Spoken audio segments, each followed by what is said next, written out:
मैं एक श... मैं एक शराबी हूँ। मेरा नाम क्रिस्टोफर है। हाय क्रिस्टोफर भाई। हाय। और भगवान की कृपा से आज किसी तरह का पहला घूंट शराब नहीं पी। नमस्ते क्रिस्टोफर भाई, one day at A time भैया। नमस्ते। सब लोग को नमस्ते। ये सिर्फ खाली भगवान की कृपा है कि ना एक दिन के हिसाब से आज भी जिंदा हुए बेवड़ा। शराबी बोलते हैं उसको।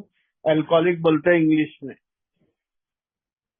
और जब मैंने कल मैसेज नहीं देखा सच्ची में कि यार संदीप ने कुछ मैसेज डाला था, बट मेरे को मैं देखा नहीं। बट सुबह उसने जब कॉल किया था तो पूछा था कि यार आज शाम को आप अवेलेबल रहेंगे।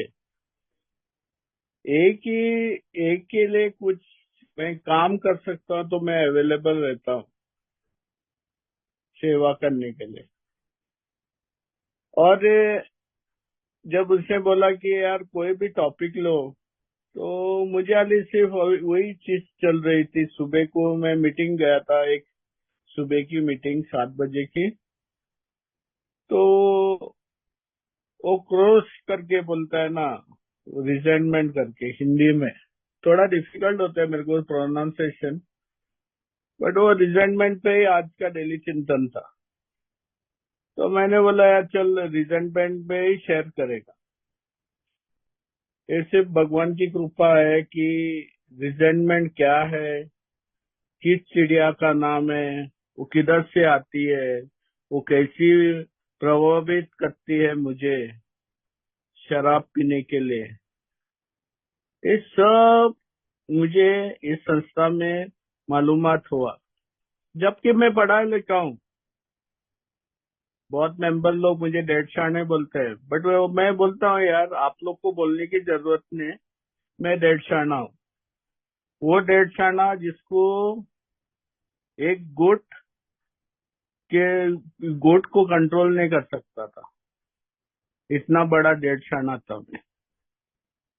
सब शांति दिखाता था, लेकिन वो पहला गुट रोकने के लिए मेरे पास ताकत नहीं था। जैसा मैंने बोला मैं शराबी हूँ। ये संदेशा मुझे 1990 में मिली थी, जब मैं 23 साल उम्र का था। एक हादसे से हुआ था, 2 माले से गिरा था मैं। और उस टाइम मेरी जो आज घरवाली है, मेरी वाइफ, उस टाइम मेरी गर्लफ्रेंड थी। और उसने मुझे संदेशा दिया था, और उसको पाने के लिए मैं ये संस्था जुड़ा था। मेरे घर पे ऐसे ऐसे चीज होती है कि किसी को है ना भावना से दुखाओ मत। और खास करके अगर किसी ने किसी को नाम से कुछ चिढ़ाया तो बहुत जंग होती थी। हम लोग चारों भाई थे। किसी को पसंद नहीं था किसी का नाम पे कुछ लेबल लगाना, खास करके शराबी। हम लोग झगड़ा झगड़ा करते थे। बट उस टाइम शराबी नहीं था, बट हलकट, चोर, वो चीज जब बोलते थे ना तो हम लोग बहुत झगड़ा करते थे घर पे। गुस्सा आता था। जब मैं 2 माले से गिरा हॉस्पिटल में, जब मैं लेटा था, तो मेरे जो चर्च के मेंबर्स आए थे, जो बोलते हैं ना पिलर बोलते हैं ना, चर्च को संभालता है वो धर्म गुरु ने, उन्होंने एक लफ्ज निकाला अपने मुंह से। ये हलकट बेवड़े के लिए हम लोग का धर्म भ्रष्ट होता है। आयला मुझे इतना गुस्सा आया, इतना गुस्सा आया। और मैं बोला यार उस दिन मैं पिया भी नहीं था। मैं उस दिन हम लोग, मेरा तीनों भाई, हम लोग चारों भाई थे पार्टी में। वो तीनों उधर पार्टी में अच्छा नाच गान खाना पीना सब कुछ था। मैं वो पार्टी छोड़ के आया था घर पे, और सुट्टा पी रहा था विंडो पे बैठ के। और कब सो गया मालूम नहीं, 2 माले पे। और उधर से गिरा मैं, 8 टाका सिर पे था। उस दिन मैंने वो पब्लिक को देखा था। उस दिन वो पब्लिक को देखा था जो चर्च में है ना, बहुत दयालु, बहुत अच्छे। उसका संस्कार देखेंगे तो ऐसा लगता है कि यार इस इन लोग को संत बनने को चाहिए। जब मेरे सामने उन लोगों ने वो लफ्ज बोला ना, मेरे को इतना गुस्सा आया। तो मैंने एक ही सोच में लेके आया कि यार मैं इस बिरादरी के हिस्सेदार नहीं बनूंगा। मेरा भगवान मुझे माफ करता है, लेकिन अगर भगवान इन लोग को बोलता है माफ मत करो, तो मेरे को ये धर्म विरम का जरूरत नहीं है। और उस दिन मैंने अपना भगवान को बाहर निकाला। हाँ, गर्लफ्रेंड के साथ मैं चर्च को जाता था, खाली उसको खुश करने के लिए, लेकिन भगवान से कुछ लेना देना नहीं था और आज्ञावादी बना था। ये संस्था में बोलता है कि आदमी आता है, कोई नसीब से आता है। वो बोलता है, कोई कोई बोलता है कि वो भगवान का ये है ना मैसेज लेके आता है। भगवान चाहता है कि यार ये बंदा मेरे लिए कुछ काम करेगा करके, इसको थोड़ा मदद करेगा करके वो लेके आता है। इतनी पब्लिक है बॉम्बे में, जिस इलाके में रहता है मैं, उधर अभी भी दारू बेचता है, अभी भी दारू पीते हैं बहुत आदमी लोग। सब कोने कोने में बार है। सब लोग को क्यों मैसेज नहीं? अपने इलाके में मीटिंग, 2 मीटिंग होती है। तो मैं जब मीटिंग में आया, अनुभव सुना, मेरे को पता नहीं। और ये लोग बोल रहे थे अपने आप को शराबी। मैं बोला यार ये कैसा आदमी लोग है, ग्रेजुएट होके शराबी। मैं 12वीं फेल था उस टाइम। हाँ, साइंस कर रहा था, तो भी मैं डेढ़ शाना बोलता था। मैं कंट्रोल कर सकता था उस टाइम पे। लेकिन एक नंबर चिटकाया था ये लोग ने, 90 दिन का। तो मैंने बोला यार 90 दिन इस मीटिंग को बोले करेगा, और मेरी गर्लफ्रेंड को बोला था ये कार्यक्रम सिर्फ 90 दिन का ही है। और वो लोग ने बोला अगर 90 दिन में आप ठीक नहीं होता है तो आप खुशी से जा सकते हैं करके। मैं जैसा समझा था वैसा बोला मैं उसको। और 6 महीने में 90 दिन किए। बट इस दौरान में एक चीज मैंने सुना, एक चीज सुना। सब लोग आके बोलते थे भगवान की कृपा, भगवान की कृपा। और एक बोलते थे कच्चा लव से। मैं कार्यक्रम के अंदर हूँ, मैं बाजू में हूँ, कार्यक्रम पे चल रहा हूँ, कार्यक्रम मेरा जान बचा है। और मेरे को मालूम गिरा कि यार ये कार्यक्रम क्या है। मेरे हिसाब से मैंने जिस तरह से मैंने नजर से देखा था, वो लोग बड़े बड़े बातें करते थे, बाहर जाके देखता था कि यार वही बंदे थे जैसा मैं अड्डे पे बैठा था, वैसे ही लव्स थे और वैसा ही बिहेवियर थे। सब लोग के नहीं, थोड़े थोड़े आदमी लोग के। मैं बोला यार कार्यक्रम क्या है? कार्यक्रम एक इंसान ने बताया कार्यक्रम क्या है। वो मेरा स्पॉन्सर ने था, एक बुजुर्ग इंसान था। वो किताब में 12 पायरी का कार्यक्रम था ब्योड़े के लिए। मैं वो मीटिंग में सिर्फ टाइम पास करने के लिए, अपना पिछवाड़ा गर्म करने के लिए जा रहा था। सच्ची में मैंने अब कभी शेयरिंग नहीं की उस दौरान में।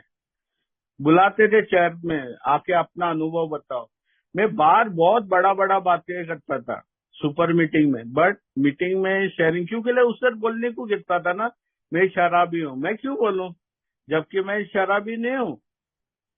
और उस टाइम एक बंदे ने बताया, अगर आपको शक लगता है ना 2 सवाल पे, आप ना बोल नहीं सकते दारू को, या आप पीने के लिए बैठे हैं तो कंट्रोल से पी नहीं सकते। तो जैसा मैं समझा था कि मैं ना तो बोल सकता हूँ यार, 2 सवाल, ये 20 सवाल पे नहीं जाऊंगा, ये 2 सवाल ही बस था मेरे को किताब में था। और उस टाइम मैंने देखा यार 2 सवाल में मैं ना पहला सवाल को बोल सकता था कि मैं ना बोल सकता हूँ, लेकिन दूसरा सवाल जो था, मेरे को थोड़ा दारू दो, मैं मर्द के जैसा पीता हूँ यार। मैं ना अपना पॉकेट में जितना पैसा है ना वो दाव पे लगा के भी फुल टाइट मर्द के जैसा पीता था। मैं आम इंसान के जैसा नहीं यार। वो क्या, अच्छा संस्कार ये वो टाइप का नहीं है यार। हाँ, प्रिंसिपल से पीता नहीं, फटे तक। और पीने के बाद लफड़े, मारपीट, गाली गलौज, किसकी पार्टी किधर है वो कुछ भी नहीं चालू होता था मैं। और वो बंदे ने बोला था कि अगर ये बंदा अगर मीटिंग में आता है अगर मीटिंग में आता है, अगर कोई भी हद तक एक भी सवाल उसको ये करता है ना, अगर ये मीटिंग में आके टाइम पास करता है ना, तो ये बंदा बहुत खतरनाक हो सकता है। दो चीज हो सकती है उसके साथ में, बिना पी के। हाँ, दो चीज, एक पागल हो सकता है और दूसरी खुद का मौत का कारण भी बन सकता है। अंदर बार खेल खेलता है वो अपने शरीर के साथ, और दूसरा किसी को भी जान से भी मार सकता है और खुद को भी मार सकता है। जब वो अनुभव देखा, मैं बोला यार ये अनुभव किधर लिखा होगा, शायद किताब में लिखा। मेरे को इंटरेस्ट नहीं था और मैंने देखा भी नहीं जाके पूछने के लिए कि यार ऐसा कुछ होता है क्या। और मैंने वो मीटिंग बंद की और 3.5 साल ऐसे फटके खाए। भविष्यवाणी ये लोग ने बताया था अपने अनुभव से। और अभी आता हूँ मैं वो कार्यक्रम पे जिसको मैंने एक एक ही लव रिसेंटमेंट के बारे में बोला। 95 में आया मैं, ऐसी हालत हुई थी, ऐसी फैटी लिवर था। और खुश की बात है कि आज भी फैटी लिवर है मेरे साथ में। चला इतना साल अभी संदीप भाई बोल रहा है 2 दिन है बाकी। चला आज ही टपक गया तो 2 दिन के बाद में 30 साल नहीं बनाएगा मैं। आज भी लिवर का प्रॉब्लम है, आज भी खाना सही ढंग से नहीं खा सकता हूँ, आज भी ब्लोटिंग होता है, आज भी पेट दुखता है। और इसको कंफर्मेशन है, दुबई का डॉक्टर हॉस्पिटल में मेरे को कंफर्मेशन दिया है।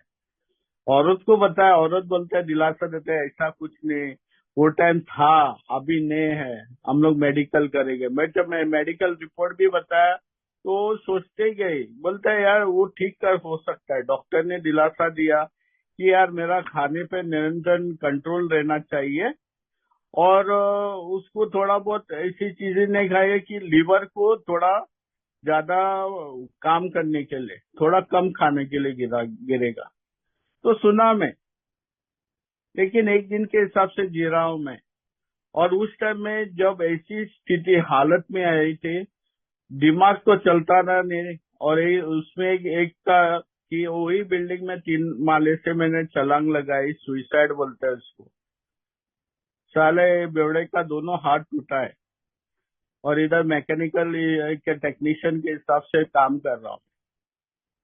हालांकि आज अभी सुपरवाइजर हूँ, मेरे को काम करने की जरूरत नहीं। मेरे साथ में बहुत आदमी लोग काम करते हैं मेरे अंदर से, ये दूसरी बात है। लेकिन जब मैं आया था बहुत डरा हुआ था। एक आदमी के अनुभव से मेरे को वो चीज मिली जो मुझे आज भी मैं करता हूँ। उसने बोला कि चमत्कार तेरे हाथ में है, अगर तेरे को बचना है तो घुटनों में जाओ और भगवान से मदद पूछो। और आज्ञावादी किस तरह से कर सकता है ये, जो भगवान को मानता नहीं, जानता हूं मैं, मानने के लिए तैयार नहीं था मैं। और उस टाइम मैंने वो सुना, मेरे सोच में कुछ गया और मैं एक घुटनों में रुमाल उठाने के लिए नीचे गिराया था। मैं उसको उठाने के लिए एक वो लफ्ज बोले, अगर भगवान है मुझे आज बचाओ। आज भी है ना, भगवान मुझे बचाता है। हालांकि मैं मार्च में आया था, मार्च से सोबर हूँ, लेकिन मेरी सोबराइटी डेट आगे गई, क्यों मालूम है? इसका कारण है, सबसे इम्पोर्टेंट कारण है कि है ना, जो गुस्सा मैं दिखाता हूँ ना इंसान के साथ, और खास करके मेरे संबंधी या मेरे नजदीक वाले इंसान के साथ। और एक ही नजदीक था जो मेरे को बहुत प्यार करती है, वो मेरी औरत थी। वो ईस्टर का ही वक्त था, और एक दिन ईस्टर के पहले उसने थोड़ा बहुत तू में कुछ हो गया था, झगड़ा हो गया था। तो मैं घर से निकला था और सुबह 3 बजे आया था। मैं एक्चुअली टेरेस पे ही था। औरत सोचा कि मैं पिया हूँ। और उस दिन मेरा मार्गदर्शक एक ओल्ड टाइमर आया था, और उस दिन उसने वो औरत ने बोला कि ये पिया है। तो मेरा मार्गदर्शक बोला उसका मुंह का बास लो। मुंह का बास लिया तो मेरा मुंह से बास नहीं आ रहा था। बोले ये शराबी कभी एक टाइम पीता है तो मुंह का बास आता था कि नहीं आता था? उसको पूछा वो सवाल मेरा औरत को, बोल रहा था आता था। अभी क्यों नहीं आता है? और उस दिन 16 अप्रैल था, और उस दिन से मैंने अपना सोब्राइटी डेट पकड़ा। लेकिन ये चीज क्यों हुई? ये गुस्सा। मैं गुस्से पे कभी कंट्रोल नहीं कर सकता हूँ। गुस्सा। मेरे को पहला कदम 100% लेने को बोला था। 100%। मैं कंट्रोल ड्रिंकिंग करने सकता हूँ, मेरे पास कोई शक्ति नहीं है। मैं बहुत आदमी लोग को, ये मेरा सफर में है ना, मैंने बहुत आदमी लोग को देखा है। मैं तेरे जैसा पिया नहीं, 2 माले से नहीं गिरा, तीसरा माले से सुसाइड नहीं किया, साला मैं कंट्रोल कर सकता हूँ। और बाद में कंट्रोल आउट होता है, बोलता है यार मेरा अभी बहुत दिक्कत होती है, मुझे बंद करना है, मेरा पेट दुख रहा है, ये हो रहा है। बोला यार इच्छा है तो ये संस्था में जुड़ो ना। ये संस्था है, कितना संस्था का दरवाजा खुला है तेरे लिए। कभी भी आओ, कभी भी जाओ, मर्जी आपकी, इच्छा भी आपकी। अगर आप बोलते हैं आप शराबी है तो भी वो लोग बोलेगा, अगर तू नहीं बोलते तो भी आप बैठ के पिछवाड़ा गर्म कर सकते हैं। मैंने किया था ना, 1990 में मैंने किया था पिछवाड़ा गर्म। है सुना नहीं? खाली कहानियां सुन रहा था। एक बंदे के पास जूता नहीं है, वो नाइक का जूता पहनता। उस टाइम नाइक का जूता 3-4 हजार का था। नाइक का जूता। जिस इंसान को बस का किराया नहीं था, साला मर्सिडीज बड़ी बड़ी गाड़ियां लेके घूम रहा था। बॉम्बे में मेंबर लोग के पास है, मैंने खुद के आंखों से देखा है, बड़ी बड़ी गाड़ियां हैं। मैं बोलता तो यार ये बंदर लोग का चमत्कार ही चमत्कार होता है। खाली सिर्फ आप शराबी होने चाहिए, आपको कबूल करना है। लेकिन मेरे को, मैंने मदद ली उसी मीटिंग में ना, जब मैं घुटना टेका था उसी मदद से। मैंने एक दोस्त को पकड़ा है, उसको आज के तारीख में हम लोग बोलते हैं मार्गदर्शक। 12/12 में उसका जिक्र ही किया है, बिग बुक में नहीं है उसका लफ्ज। 164 पे वह स्पॉन्सर के बारे में उस लोग ने कुछ बताया नहीं। खाली 5वां कदम में बोलता है एक इंसान को ढूंढना है जो गुप्त रख सकता है तेरी बातें, बस उतना ही बोला गया है। मैं थियराइज नहीं कर रहा हूँ बिग बुक को, बट उसके लिए इम्पोर्टेंट था कि जब मैंने मार्गदर्शक लिया, उस टाइम मैं वो ही बोल रहा था मार्गदर्शक। उसने पूछा था मेरे को, ये कार्यक्रम करने के लिए किस हद तक तू जा सकता है? जब तक मेरी इच्छा नहीं है ना, मेरा मार्गदर्शक कुछ भी उखाड़ नहीं सकता है मेरे भी अंदर से। मैं सोचता था वैसा। और मेरा मार्गदर्शक बोलता था यार गार्डन गार्डन नहीं खेलेगा, सीधे मुद्दे पे आने का। और जब मेरे को बोला तेरा कार्यक्रम 164 पेज में, आपको एक किताब पढ़ने को गिरेगा, जितना पन्ना मैं बोलता हूँ आप उतना पन्ना ही बढ़ के आना, हम लोग उसको डिस्कस करेंगे। और रात को 11:30 बजे से सुबह 5 बजे मैं उसके घर से जाता था। उसके माँ कभी कभी चाय कॉफी भी पिलाती थी। अच्छा माहौल था। लेकिन एक चीज मालूम गिरा, रिजेंटमेंट। ये वर्ड क्या है यार? किस चिड़िया का नाम है? मैं पढ़ा लिखा हूँ, मैं डेढ़ शाना हूँ, तो भी मेरे को ये मालूम नहीं गिरा कि यार रिजेंटमेंट मतलब ही क्या है। मैं आज वर्कशॉप नहीं कर रहा हूँ रिजेंटमेंट पे, मैं अपना अनुभव बताता हूँ। मैंने सवाल पूछा है इसको, मैंने बोला यार ये रिजेंटमेंट का वर्ड है ना, बहुत लोग बोलता है रिजेंटमेंट ये चौथा कदम करेगा तो पिएगा, सबसे बड़ा खतरनाक वर्ड है रिजेंटमेंट, और रिजेंटमेंट से बड़े बड़े लफड़े होते हैं। यार रिजेंटमेंट का मतलब क्या है? और मेरा मार्गदर्शक पूछा यार क्रिस्टोफर आपको सबसे अच्छी मिठाई कौन सी लगती है? मैं बोला जलेबी। कोई एक अनुभव बता सकते कि तेरे को जलेबी अगर तेरे को क्वार्टर किलो देगा तो खा सकता है? तो मेरे पास अनुभव था। मेरा चाचा ने मेरे को 10 रुपए की जलेबी लाने के लिए बोला था। वो था, वक्त था 82 का समय था। और वो बड़ा थैला में देता था। हम लोग 4 भाई थे, और मेरी माँ, और मेरा चाचा भी था, और मेरे 3 कजन भी थे। सब लोग के लिए उसने जलेबी ऑर्डर किया था। वो बोला था जाके लेके आओ। मैं 10 रुपए का जलेबी लाता था। ऊपर से उसने देखा कि मैंने उसमें ना कागज फोड़ के मैंने एक जलेबी का टुकड़ा खाया था। मेरे को एक प्लेट में उसने जलेबी दिया, बोला खाओ, और मैं सब लोग का मुंह देख रहा था और सब लोग को मालूम था यार 2 जलेबी करके क्रिस्टोफर ना बोलेगा। मैंने सब खाया है। मैं एडिक्टिव पर्सनैलिटी, और मेरे को जलेबी बहुत अच्छा लगता है मिठाई में। वो बोलता है अगर आप भी क्रिस्टोफर, आपको कैसा लगता है वो जलेबी? मतलब आप भी, अगर तो आप लेके आएगा ना अभी भी खाऊंगा। मेरे को डायबिटीज नहीं है, मैं अभी भी खाऊं उसको। उसका टेस्ट आया क्या मुंह पे? अरे यार, सच्ची में पानी निकल रहा है यार। अच्छा, बोलने वाली बात क्या है ना, मैं महसूस कर सकता हूँ वो टेस्ट अपने जबान पे, महसूस करता हूँ। खाली जबान, मेरे मुंह से पानी निकल रहा है। मैं सोच सकता हूँ यार वो कैसी लगती है, वो कैसा दिखता है, कितना मिठास, बहुत मजा आता है। और उस दिन मैंने वो उसको बताया था उसको। वो बोलता है ये रिजेंटमेंट क्या है ना, फीलिंग अगेन एंड अगेन, महसूस करना दोबारा वो चीजें जो तेरे हकीकत में घटना हुई थी, घटी थी। मैं बोला यार ये थोड़ा एक्सप्लेन करो। अभी तूने बोला बचपन में तेरे को जलेबी अच्छा लगता है, अभी तेरे को याद दिलाया, आपको याद आया और तेरा मुंह से पानी आ रहा है। उसी तरह से ना कोई कोई चीजें ऐसी घटी हैं आपकी जिंदगी में, उसको देख के ना, उसको महसूस करके दोबारा ना आपका वही चीज है ना, इमोशंस, भावना वापिस वही जगह पे आती है। अभी आपको देखना है कि बचपन में आपने कोई हादसा हो गया था तेरे साथ में, जो आज भी आपको देख के आपको डर लगता है। मैं अंधेरे से डरता नहीं हूँ, और शैतान को देखने के लिए इच्छा रखता हूँ।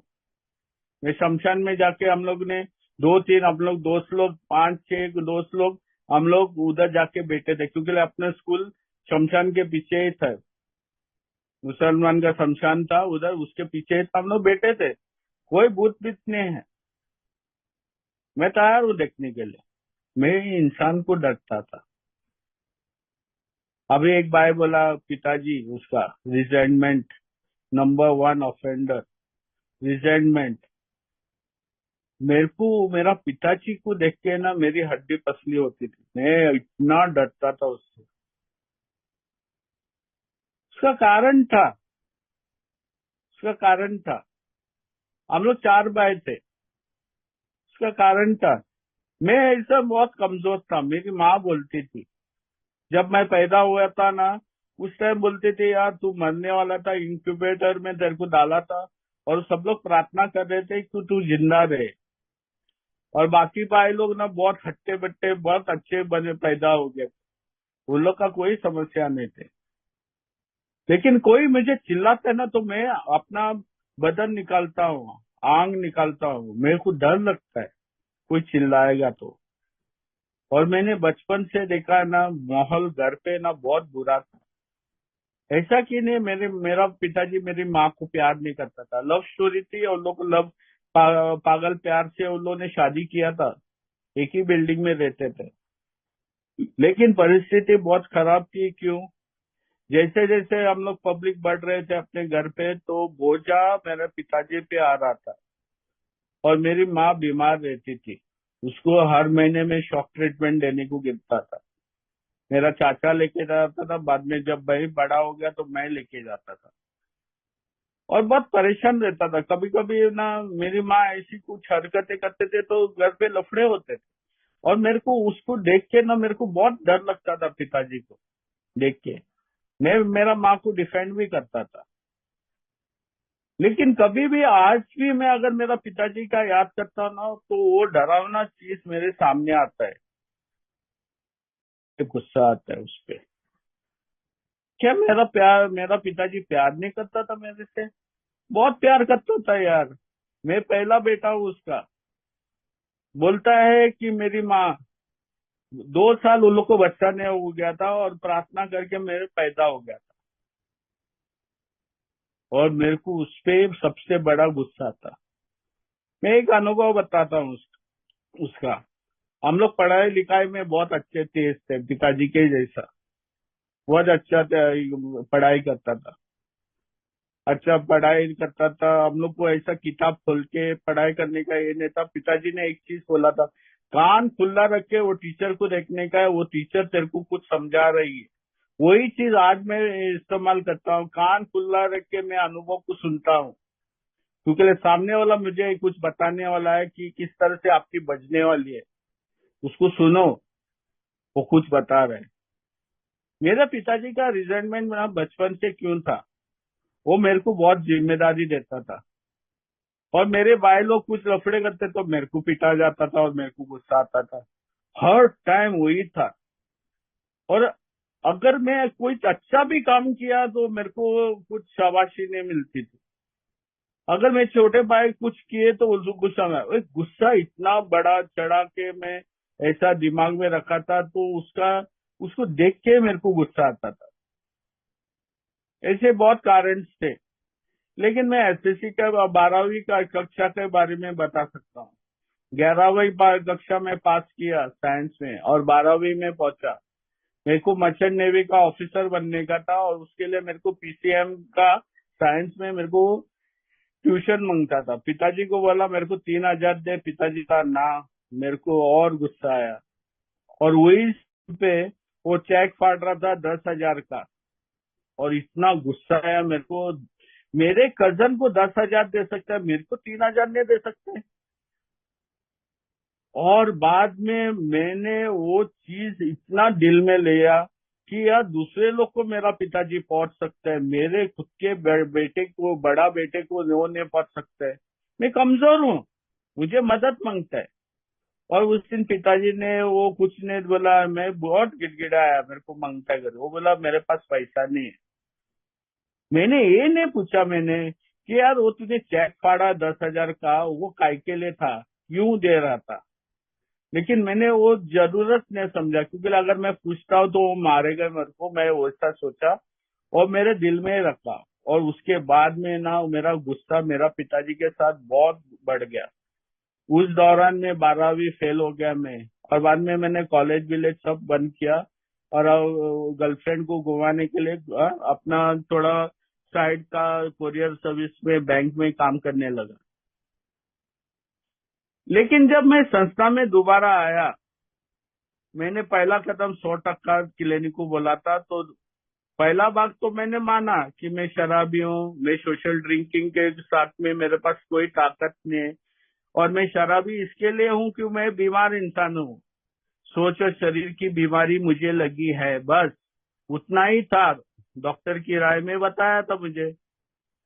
बट वो अस्त व्यस्त में वैसा सोच रहा था कि यार मेरी जैसी औरत मिलेगी साला तू भी पिएगा, मेरी जैसी नौकरी मिलेगा तू भी पिएगा, मेरी जैसा मिलेगा तो तू भी पिएगा, मैं ऐसा सोच रहा था।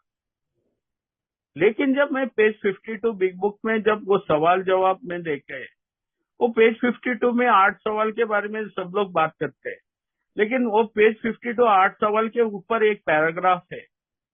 वो बोलता है कि यार एक चीज, एक सामान अगर टूटता है तो आदमी नया सामान लेके आता है। मैं वो इंसान हूँ, हर टाइम मैं साइंटिस्ट बनने को सोचता हूँ, मैं repair repair repair repair repair करके वो चलती भी नहीं तो भी उसके हाथ में लगा रहता हूँ। मैं चेंज करने के लिए तैयार नहीं रहता हूँ। और वो था मेरा सोच। हर टाइम मुझे मार गिरती थी, हर टाइम वही जगह पे पकता था, हर टाइम मेरे को अड्डे से बाहर फेंकता था, वही अड्डे पे मैं गिड़गिड़ा से ऑफिस जाके पीता था। और ये टाइम वो लोग ने बताया कि यार अगर ये चीज हो रही है तो कुछ तो प्रॉब्लम है। तो मेरी अस्तव्यस्ता मेरी सोच में थी। मेरी औरत खाली एक ही चीज बोलती थी, यार मेरे पहले पे मैं काम से आता था तो गंदा जूता लेके आता था, इंजीनियरिंग का सेफ्टी शूज। वो बोलता था यार रैक पे जिधर जूता रखते ना वो जगह पे रखो। खाली उतना ही बोलने पे मैं जाके ऑफिस घर से पलटी मारता था और जाके पीने को बैठता था। मैं सोचता था यार ये क्यों बोलने का मेरे को मालूम नहीं। और मेरे को गुस्सा आता था जब मैंने देखा कि पहला कदम पे मेरे को 100% लेना है। मेरी अर्थव्यवस्था मैंने लिख के रखी थी। इसका फायदा ये हुआ कि 12वां कदम में है ना, वो लोग बोलते हैं मैं जागरूक होता हूँ, आध्यात्मिक जागृति। बहुत आदमी लोग बोलते हैं यार पैम्पलेट से आध्यात्मिक की जागृति होती है। पैम्पलेट लगाएगा ना, मैसेज देगा आध्यात्मिक की जागृति। साला आध्यात्मिक की जागृति क्या है वो समझने के लिए ना इतना वक्त नहीं लगा मुझे। 20 साल और 30 साल के बाद अभी 30 साल होने के वो टाइम मिला मुझे। आध्यात्मिक की जागृति, अगर आध्यात्मिक की बीमारी है तो उस पर जागरूक होता हूं मैं। किस मामले पे यार, किस मामले पे? 100% मैंने लिया है। मेरी अस्तव्यस्ती मेरी सोच में थी और हर टाइम मैंने वो चीज मेरे दिमाग चल पड़ा उल्टा तो मैं जाके पिया। कोई मुझे नहीं बोलता था नहीं जाके मत पियो, मेरा सोच ही बोलता था यार। साली समझती नहीं है मुझे। साला मेरा पिताजी ना मेरे को हरामी समझता है, जबकि मैं हरामी नहीं हूँ। मैं उसका ही बच्चा हूँ, उसका ही खून हूँ। तो भी मैं ऐसा सोचता था मेरा प्यार पिताजी मुझे प्यार नहीं करते, मेरे घर वाले लोग मुझे प्यार नहीं करते, मेरे पड़ोसी मेरे को दुश्मन के हिसाब से तोलते हैं। और मेरी सोच वही चलती थी और मेरी अस्तव्यस्त वो मेरी सोच में थी। और इस सोच की जागृति जब होती है मेरा बदलाव होता है। आज मैं वो चीजों को हैंडल कर सकता हूँ, मैं जागरूक होता हूँ, आध्यात्मिक की जागृति आती है मुझे। मुझे 11वां पायरे से मुझे मेरे संबंध भगवान से बहुत अटल बनते हैं। कहाँ पहुंचने के लिए ना मेरी को क्रिस्टोफर कौन सा डेढ़ जाना है उसकी जानकारी के लिए मुझे चौथा कदम करना गिरा। दूसरा कदम ने उसने वाली बोला था तेरे को जानकारी रहनी चाहिए कि एक ऊंची शक्ति तेरे को बचाने वाली है। बॉस मुझे जानकारी है बट मानता नहीं हूं मैं, तो मैंने संस्था को ली थी। तीसरा कदम लिया, मेरे को बोला भगवान के हाथ में सब सौंपना और आराम से ना अभी ना सोफा पे बैठ के ना भजन गाना मीन्स प्रार्थना करना। भगवान तेरा नौकर है, वो तेरा सब काम करके देगा तेरे। क्योंकि तूने भगवान के हाथ में दिया है ना, जो मैं सुनता हूँ मैं सोच मैं करता हूँ। एक दिन मैंने जाके मार्गदर्शक को पूछा, मैंने भगवान के हाथ में दिया, थोड़े टाइम के बाद में मैं हाथ से निकाला। क्या हाथ में दिया, क्या हाथ में लिया, मेरे को प्लीज एक्सप्लेन मी। मैंने I handed over my life to God and I took it back from God. Christopher you are very smart, very smart. ये तूने मीटिंग में सुना होगा। बोला हाँ। अरे एड़े तेरे लिए किताब लिखी है, बड़ी किताब, बिग बुक बोलते हैं उसको। उसमें मेरे को ढूंढ के निकालो हैंड ओवर सिस्टम किधर लिखा है। भाई साहब मेरे को ढूंढ के दिखाओ। मेरा स्पॉन्सर बोला just find it out, I surely it this book in front of you. Hand over system किधर है? तेरा तीसरा कदम क्या बोलता है? टर्न ओवर करता है। टर्न ओवर, मोड़ना। मोड़ना हिंदी में बोलता है। वो लोग कुछ भी बोलने दे बट तू तो बुक खोल के देखो ना, तू अंधा है? साला उधर देखा है टर्न ओवर, और साला मैं क्या कर रहा हूँ अभी? टर्न कैसा करना है, किस मुद्दे पे, और भगवान की इच्छा करना है।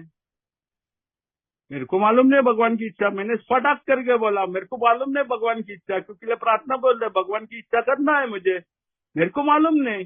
वो बहस हो रही थी, साला मेरा तेरी अस्तव्यस्त के बारे में जानकारी है तेरे को? मैं बोला हाँ। तो चालू करना, उसको ही टर्न करना। और तब मेरे को मालूम गिरा कि यार मेरी अस्तव्यस्तता को जो चीज मैं कर रहा था हलकट गिरी है ना, उसको अच्छी तरह से अच्छा काम करने के लिए शुरुआत करने को चालू किया। क्योंकि अभी विश्वास है कि अगर ये बंदा मेरा दारू बंद कर सकता है, भगवान मेरा दारू बंद कर सकता है, वो मेरे को ताकत देगा उस पे भी। मैं एक्सपेरिमेंट करने शुरुआत किया और भगवान है ना हर टाइम मेरे को पहुंचा, हर टाइम मेरे साथ में मेरे को मदद करने लगा। लेकिन हर टाइम वही समस्या आ रही थी, हर टाइम वही लफड़े थे। हर टाइम मैं लिखता था यार आज ये टर्न किया, आज ये टर्न किया, बट ऑफिस दोबारा दोबारा हो रहा था मेरे साथ में। तो तुरंत उसने बोला मेरे को चौथा कदम लिखना है। और इस पे आता है मैं रिजेंटमेंट पे। Resentment is the biggest offender बोलता है वो। और इसमें ना बहुत बेवड़े लोग की अच्छी अच्छी बजाएंगे, बहुत अच्छी तरह से बजी। क्योंकि लेना वो जो जो ख्याल है ना दोबारा आने वाला है। इधर आदमी है ना आधा ऑटोमेटिक एनोमस बना है। सीधा यूट्यूब पे क्लिक करो, उधर कुछ एक बात बंदा शेयरिंग करेगा, एक फॉर्मेट दिखाएगा, उसको लेके उसको कॉपी पेस्ट करो, छापो और उस पर लिखो, फटाफट खत्म हो गया। मैं बोला ऐसा करना है क्या? उस टाइम यूट्यूब नहीं था, बट ऑडियो कैसेट था। बोला ऐसा करना है? नहीं नहीं क्रिस्टोफर, आप किताब लिख के करो। और किताब में मुझे तीसरी बीमारी के बारे में जानकारी दी, आध्यात्मिक की बीमारी। अभी आध्यात्मिक की बीमारी जानने का मेरे को ये ना, ये क्या बोलते हैं, मेलोडी खाओ खुद जान जाओ। साला मेलोडी का मतलब ही मालूम नहीं था मेरे को। मैं समझा था चॉकलेट खाओ और खुद जान जाओ, अरे मीठी लगती है। जब मेलोडी का मीनिंग देखा, बहुत खतरनाक बीमारी लगी है मेरे लिए। और मेरी जब सोच चलती है ना, आपका टोर्नेडो के जैसा सत्यानाश करके फेंकता है। मैं बर्बाद करता हूं। मैं जब गुस्सा आता है तो मैं नहीं देखता हूं कि सामने वाला मेरा पिताजी है। एक दिन पी रहा था मैं, पिताजी ने कुछ बोला, मैं बोला यार तू चुप बैठ, साला तेरे को माँ के साथ थोड़ा मजा लाने का था, उसके लिए मैं पैदा हो गया। मेरा 2 दिन माँ ने खाना खाई। मैं उसको बोला मैं खाना खाओ खाना खाओ, वो खाई ही नहीं। बाद में माँ ने बोला तेरे को मालूम है तेरा पिताजी ने प्रार्थना किया तेरे को लाने के लिए, और उसके बाद ही तू पैदा हो गया। और तू ऐसा बातें करते है उसके पिताजी को, जाके सॉरी बोलो। मैं उस दिन सॉरी बोला, बट इरादा नहीं था सॉरी बोलने के लिए। बट उस टाइम मैं पी रहा था। बट सोबराइटी में मुझे मालूम गिरा मेरा पिताजी मेरे को कितना प्यार करता था। जब मैंने रिजेंटमेंट चालू किया था, नंबर 1 ऑफेंडर वही था, मेरा रिजेंटमेंट। गुस्सा था मेरे पे। मैं कभी भी पिताजी को देखता था, मैं सोचता था कि यार पिताजी मेरे को प्यार नहीं करते। जब मैंने लिखा था तो बहुत डैमेज किया था उसने मेरे को। मेरा भावना से लेके मेरा इरादे, मेरा ड्रीम्स को चूर चूर करके रखा था। मैं सोचता था यार बड़ी पढ़ी लिखी औरत को साथ काम मेरा शादी होएगा। वो मिला मेरे को।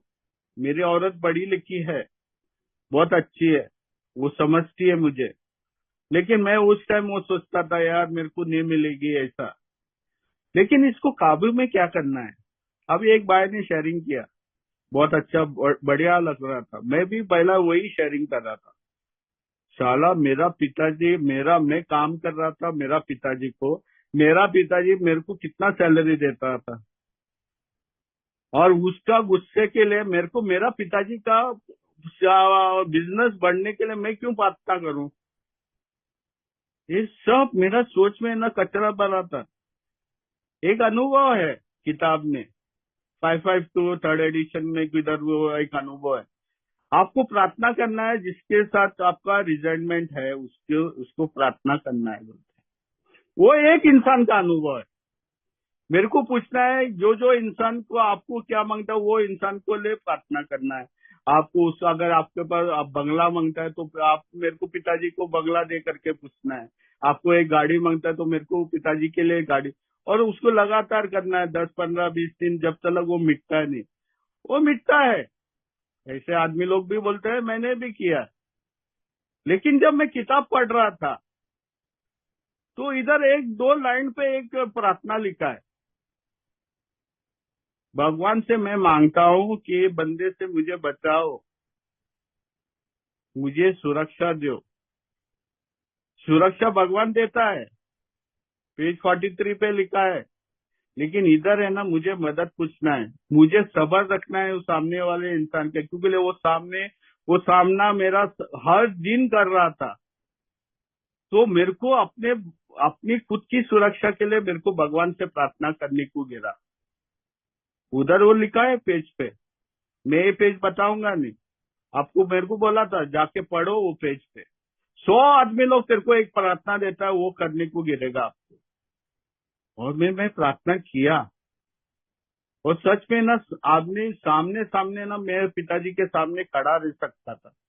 वो डर है ना जो था वो मिटने चालू किया। और जो जो इंसान के साथ मेरे पास रिजेंटमेंट था, मैं उन लोग के साथ में ना नाम लेके प्रार्थना करने को शुरुआत की, नाम लेके। ये सबसे इम्पोर्टेंट है। इंस्टीट्यूट है ना, इंस्टीट्यूट, इंस्टीट्यूट मेरा चर्च है।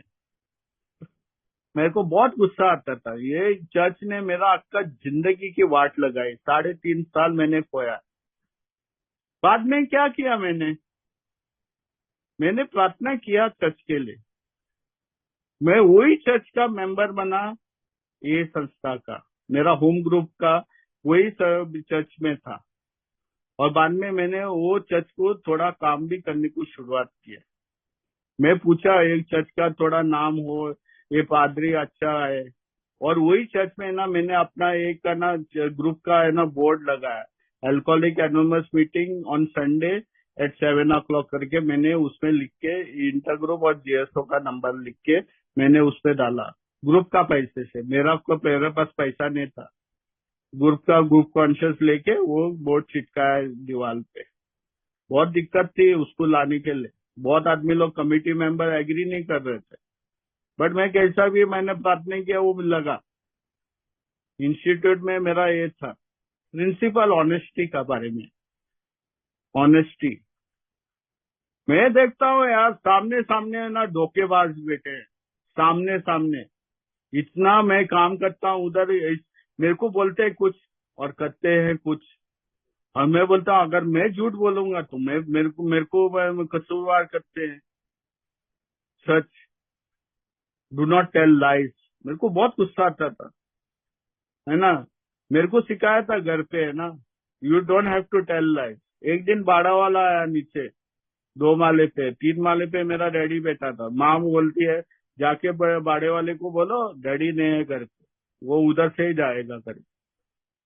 मैं जाके बोला, वो चाचा ऊपर चढ़ के आया, दूसरे घर का बाड़ा लेके अपने घर पे भी आया।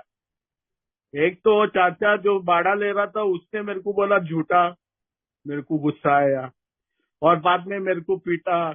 मेरी माँ ने लाफा मारा, तेरे को मालूम नहीं, तेरे को ये बोलने का नहीं था, डैडी के पास पैसा नहीं है बाड़ा देने के लिए। साला मैं सोच रहा था कि मेरे को सिखाता है सच बोलना, अभी ये परिस्थिति में मैं कैसा झूठ नहीं बोलूं। मैं तो अंकल को नीचे भी नहीं रख सकता था, मैं छोटा था।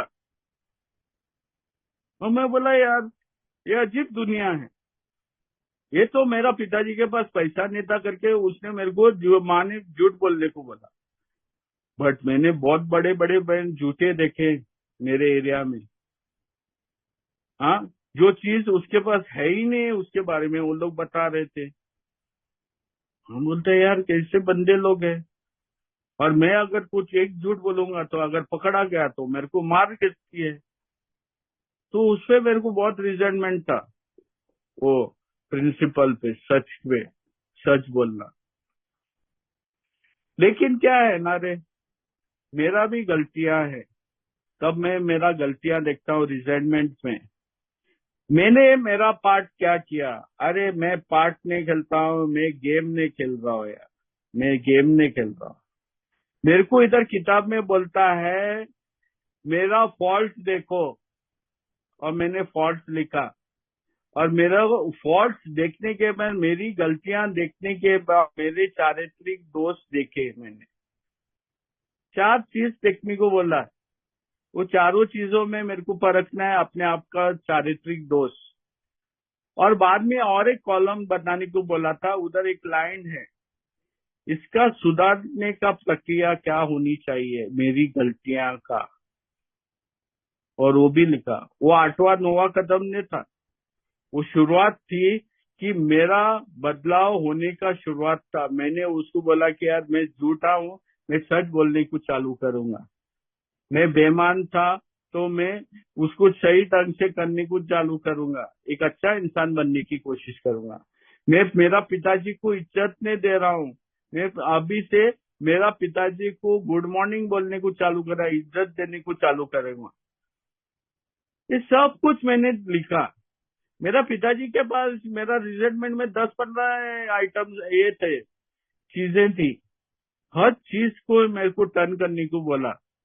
तीसरा कदम में मैंने सीखा था और उसमें मैंने लिखा, resentment is the biggest number offender.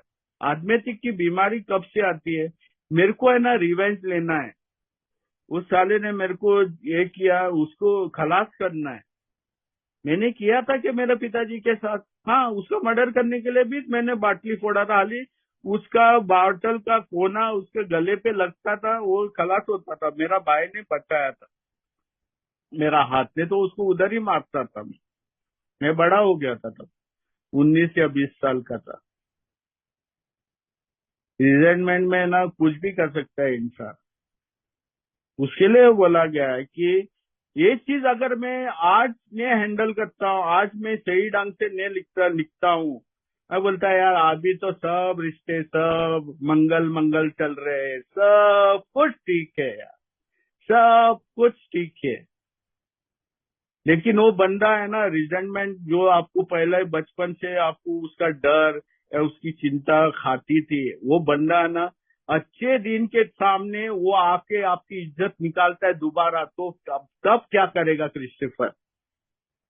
ये नाइट विजुअल मैंने सुना था एक अनुभव। जब अच्छे दिन आते हैं और जिस रिसेंटमेंट में तूने छुपा के रखा है, अभी डील ही नहीं किया है, वो बंदा आके तेरे को आपका समाज में तेरा इज्जत निकालता है, तब तू क्या करेगा? उसको दारू पिलाएगा या खुद जाके दारू पिएगा? यही सोचने की बात थी कि मेरे को है ना, मेरे को बोला था बचपन से लेके ना आज तक है ना, आपको किस मामले में ना, आपको कौन से यादें या महसूस होते हैं, जो जो चीजें है ना, आपको जो चीज आपको बहुत दुखी बनाते हैं या गुस्सा बनाते हैं, उसके बारे में लिखो। बट इधर क्या हो गया ना, मैं बड़ा रेलवे में जाता हूँ, कोई मुझे धक्का लगता है तो मैं रिटायरमेंट हो गया हूँ। बाबा वो आदमी दोबारा नहीं मिलेगा तेरे को।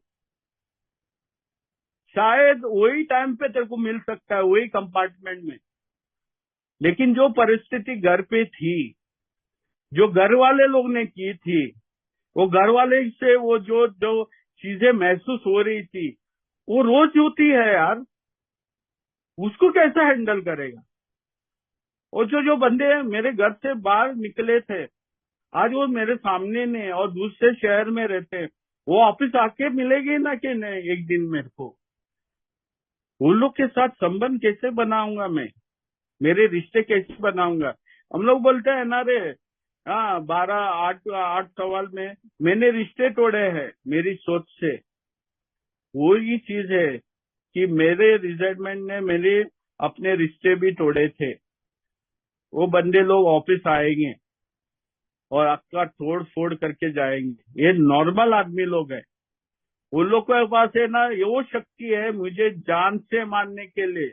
वो किताब भी बोलती है, मैं सुनने को नहीं, मेरे को देखना है वो किस तरह से मार सकते हैं, क्योंकि मेरे को उसको उसका ट्रीटमेंट मांगता ही मांगता है। एक कॉपी पेस्ट का मैटर नहीं। मेरा स्पॉन्सर का अनुभव ऐसा है, मेरा भी अनुभव ऐसा है, चल इधर से हो रहा है, ये is equal to apple to apple बनाओ नहीं। हर एक समस्या अलग होती है और मेरे को खुद के बारे में देखना है। ये ढेर शाना क्रिस्टोफर क्या है? शुक्र है भगवान का ना, कान खुला रख में बैठा। और एक चीज मेरे को फायदामंद हो गया यार, मेरी जान बची।